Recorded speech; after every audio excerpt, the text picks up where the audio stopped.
এতিয়া বিভাজন কলন বিধি আৰু প্ৰমেয়িকাৰ ভিতৰত যে প্ৰমেয়িকা হৈছে মুঠতে বিভাজন কলন বিধিটো হৈছে যে এক বিশেষ ধৰণৰ সাধনেৰে সজ্জিত নিৰ্দিষ্ট বৈশিষ্ট্য থকা সজ্জিত এটা শ্ৰেণী। এই শ্ৰেণী কেইটা মানে এই যে শ্ৰেণী পালো নে নাই, ইয়াতো আৰু নাযায়, বাকী যিটো ৰৈ গ'ল, এই শ্ৰেণী কেইটাক কোৱা হয় কলন বিধি। শ্ৰেণী এটা নিৰ্দিষ্ট স্তৰৰ শ্ৰেণী সেইকেইটা হৈছে কলন বিধি। আনহাতে প্ৰমেয়িকা হৈছে য'ত গৈ শেষ হৈ যায়, শেষ হয়, জিৰো পালো নহয়, শেষ হৈ যায়, এটাও বাকী নাথাকে, সেইটো হৈছে প্ৰমেয়িকা। যিয়েই নহওক, এতিয়া প্ৰমেয়িকা প্ৰধানকৈ ব্যৱহাৰ কৰা হয় এটা প্ৰমাণিত বিবৃতি অইন বিবৃতি এটা প্ৰমাণ কৰাৰ বাবে। প্ৰমেয়িকাটো হৈছে এইটো যে এটা পইণ্ট তোমাক দি আছে, এই পইণ্টটো তুমি দেখুৱাব লাগে যে ইমান ইকুৱেল ইমান। তেতিয়া এইটো দেখুৱাবলৈ যাওঁতে তুমি কি কৰিবা, অইন এটা বিবৃতিৰ সহায় ল'বা। যেনেকুৱা ধৰণৰ আমি যে অংকবিলাক পাওঁ সূত্ৰ প্ৰয়োগ কৰি সমাধান কৰা, মান নিৰ্ণয় কৰা, বুজি পাইছা নাই? এতিয়া সূত্ৰ প্ৰয়োগ কৰি মান নিৰ্ণয় কৰা, তেতিয়াহ'লে কি ধৰি লোৱা এ দিয়া আছে 2, বি দিয়া আছে 5, এ প্লাছ বি ইকুৱেল কিমান, এ প্লাছ বিৰ মান উলিয়াব লাগে, আমি ডাইৰেক্ট উলিয়াই দিলো। নাইবা এ প্লাছ বি ইকুৱেল দিয়া আছে কিমান 3, এ মাইনাছ বি ইকুৱেল দিয়া আছে যেনিবা -1, তেতিয়াহ'লে এ বিৰ মান উলিয়াব লাগে। তেতিয়াহ'লে আমি কি কৰিম, সূত্ৰলৈ যাম, এ বি ইকুৱেল কি পাম, এ বি ইকুৱেল কি পাম, A plus B by 2 whole square minus A minus B by 2 whole square. এইটো এটা সূত্ৰৰ সহায় লৈছে, আৰু এটা প্ৰমাণৰ সহায় লৈছে। এটা প্ৰমাণ কৰিবলৈ যাওঁতে আৰু এটা প্ৰমাণৰ সহায় লৈছো, সেইটো হ'ল প্ৰমেয়িকা।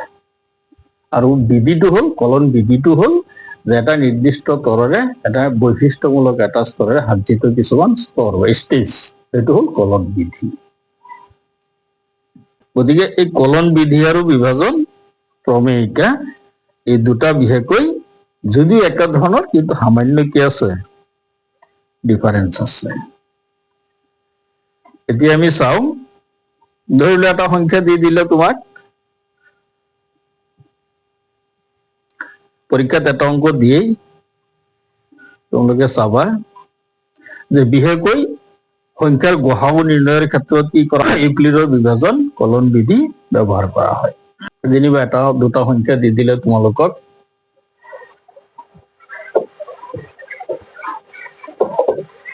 গতিকে হেৰি সুধিব পাৰে, মডেলো সুধিব পাৰে দেই।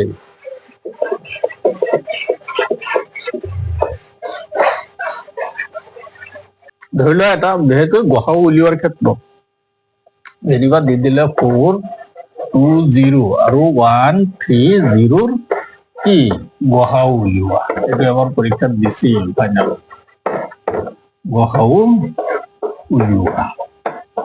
বা তোমালোকৰ MCQটো এনেকুৱা ধৰণৰ দিব পাৰে, সেইটো কৰি উলিয়াই দি দিলেই হ'ল। কলন বিধিৰ সহায়ত উলিয়াম, বুজি পাইছানে? আমি কলন বিধিৰ সহায়ত উলিয়াম। তেতিয়াহ'লে ইয়াত স্পষ্টকৈ কি দেখা গৈছে চোৱাচোন, স্পষ্টকৈ কি দেখা, গৰিষ্ঠ সাধাৰণ উৎপাদক, গৰিষ্ঠ হাইয়েষ্ট কমন ফেক্টৰ, গৰিষ্ঠ সাধাৰণ গসাগু। আমি 5-6ত পাইছিলো নহয় যে 4 আৰু 12ৰ গসাগু নিৰ্ণয় কৰা, আমি কেনেকৈ কৰিছিলো, এইদৰে চুটি নিয়মে দুবাৰ, এবাৰ যাব 6 বাৰ, আকৌ 2ৰে এবাৰ 3 বাৰ, গসাগু এই দুটা পূৰণ কৰি দি দিয়ে। 2 2 জাৰ 2 2 কিমান 4, এই গসাগু উলিয়াইছিল। কিন্তু এতিয়া আমি এইটোতো আমি উলিয়াব পাৰি, এইটো নিয়মে গসাগু, কিন্তু এইটো নিয়ম পোৱা নাই, কলন বিধিৰ সহায়ত উলিয়াব লাগিব। কলন বিধিৰ সহায়ত আমি কেনেকে উলিয়াম চাওঁ, কিদৰে উলিয়াব পাৰো। ইয়াত স্পষ্টতা ডাঙৰ সৰু সংখ্যা দুটা ভাগ কৰি লৈ লোৱা। ইয়াত 4 2 0 greater than 1 3 0 হৈছে নে? আমি এইটো ধৰি লৈছো, হল। এতিয়া ইয়াত এইটো এ ধৰিলা, এইটো বি ধৰিলা, বুজি পাইছা আৰু নাই? এইটো এ ধৰিলো, এইটো বি ধৰিলো, হয়নে? আগতে কি লৈছিলো, এ বি ধৰিছিলো, ঠিকে আছে, এ বি ধৰিছিলো। আগতে কি লৈছিলো? এইটো এ, এইটো বি আমি ধৰি দিছো। এতিয়া যিয়েই নহওক, এতিয়া কি সৰুটোৰে ডাঙৰটোক হৰণ কৰিম। সৰুটো 130 ইকুৱেল 130 নহয়, 420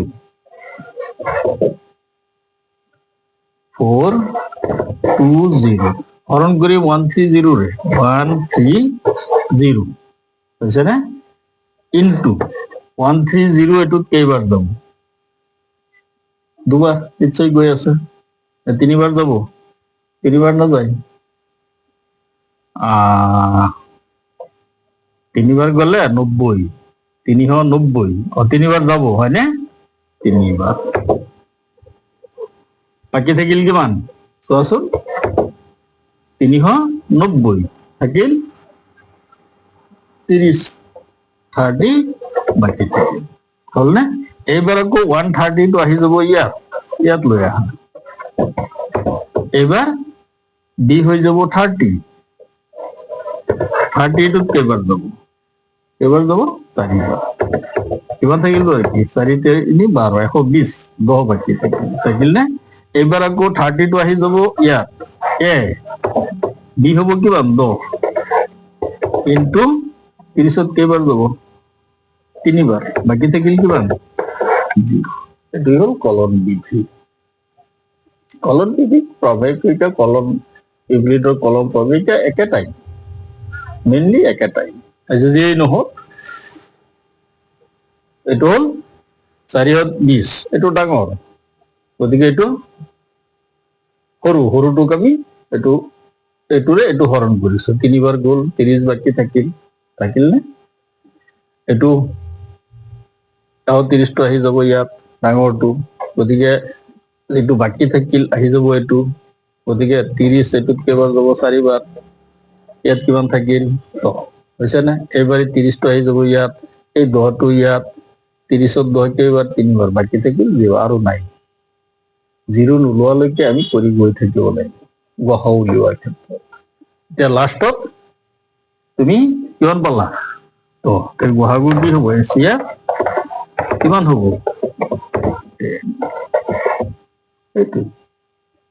এইটো হল হায়েষ্ট কমন ফেক্টৰ গসাগু, এই দুটা সংখ্যা। যদিও চুটি নিয়মত উলিয়াব পাৰি। এতিয়া আমি চাওঁ, এই সংখ্যাটো এ বুলি ধৰিলো, এইটো বি বুলি ধৰিলো, হৈছে নে? এইটো আৰ, এইটো যেনিবা কি হয় কেইটা? তেতিয়াহ'লে আমি কলন বিধিত কি পাম? এ আৰু বি দুটা যদি অখণ্ড সংখ্যা হয়, আৰু এটা অখণ্ড সংখ্যা পোৱা যাব যিটো আৰ, আৰু তেতিয়া সম্পৰ্কটো হ'ব a equal b q plus r. তাৰমানে 5-6ত পাইছা নহয়, ভাজ্য ইকুৱেল ভাজক পূৰণ ভাগফল যোগ বাকী বা ভাগশেষ, পাইছা আগতে? ভাজ্য ইকুৱেল ভাজক পূৰণ ভাগফল যোগ বাকী।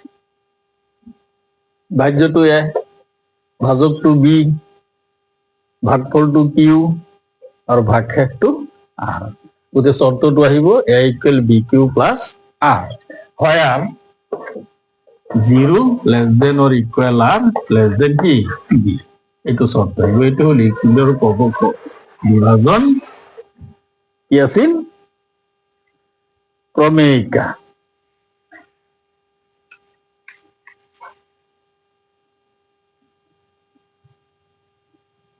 ইউক্লিডৰ বিভাজন প্ৰমেয়িকা, এইটোৱে পৰীক্ষাত যে ইউক্লিডৰ বিভাজন প্ৰমেয়িকাটো কি? যে এ আৰু বি দুটা অখণ্ড সংখ্যা ললে আৰু এটা নতুন অখণ্ড সংখ্যা পোৱা যায় যিটো আৰ, য'ত a equal b q plus r আৰু 0 less than or equal r less than b আমি পাম। কিতাপতে দিয়া আছে 27 পেজত চোৱা।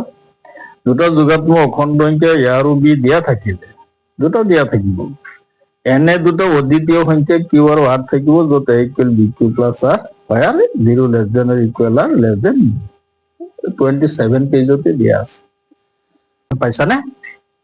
সেইটো যে এ আৰু বি, এইটো আৰু এইটো দিয়া আছে, তেতিয়াহ'লে দুটা অখণ্ড সংখ্যা দিয়া আছে যোগাত্মক, আৰু দুটা যোগাত্মক অখণ্ড সংখ্যা পাম কিউ আৰু আৰ। এইকেইটা হল কিউ, 3, 4, 3, আৰু এইকেইটা হল আৰ। ভাগ শেষ। অর্থাৎ ভাজ্য ইকুয়াল ভাজক পূরণ ভাগফল যোগ বাকি বা ভাগ শেষ। এটো হচ্ছে আর বিভাজন কলন বিধি। অর্থাৎ a equal b q plus r, where 0 less than or equal r less than b, এটা হল ইকুয়েটর বিভাজন প্রমেয়িকা। গতিকে কলন বিধির সহায়ত আমি কি গহাব কিমান পালো? 10। প্রমেয়িকার সহায়ত কিমান পালো? 10। গতিকে এইদৰে এটা অঙ্ক পৰীক্ষাত প্ৰায় দিয়ে থাকে। বুঝি পাইছে নে? গতিকে এই কলন বিধিৰ হেৰিটো আগবঢ়াইছিল প্ৰথমতে কোনে জানানে? কলন বিধিটো আগবঢ়াইছিল মোহাম্মদ ইবুল মুসাল খোৱাৰিজমা। বুজিছানে? এলজেব্ৰা শব্দটো তেওঁ কি কৰিছিল? এলজেব্ৰা শব্দটো ব্যৱহাৰ কৰিছিল। তেওঁ হিচাব আল জবৰ আল মোকাবেলা নামৰ কিতাপখন লিখিছিল, আৰু সেই কিতাপখনৰ পৰা এলজেব্ৰা উলিয়াইছিল, আৰু সেই এলজেব্ৰাৰ পৰাই কি আহিছে? কলন বিধি নামটো ওলাই আহিছে। গতিকে ইয়াৰ উপৰিও